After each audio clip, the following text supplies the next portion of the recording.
Long ago, there was a king famed for his wisdom. Nothing in the land was hidden from him. Yet he held a strange custom each day. After dinner, a servant would bring him a secret dish, one no one else was ever allowed to see. One day, curiosity overcame the servant. When he lifted the lid, he found a white snake. Out of temptation, he tasted a piece, and suddenly, he could hear the whispers of animals. That very day, the queen's ring went missing, and suspicion fell on him. With execution looming, the servant overheard ducks speaking. One confessed to swallowing the ring. The servant seized it, and thus proved his innocence. As a reward, he asked only for a horse and gold to set out into the world.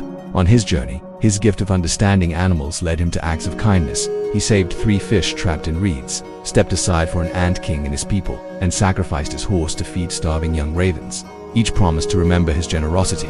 In a distant kingdom, he fell in love with a princess. But to win her hand, he had to face impossible trials. First, a golden ring was thrown into the sea, yet the grateful fishes brought it back. Next, she scattered 10 sacks of millet in the grass, yet the ants gathered every grain. At last, she demanded an apple from the tree of life.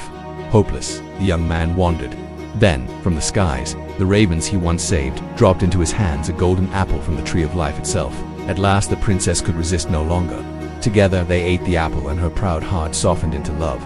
And so the servant, who once was nearly condemned, found not only freedom and wisdom, but happiness and a queen's hand, because he listened to the voices of the humble and showed them mercy.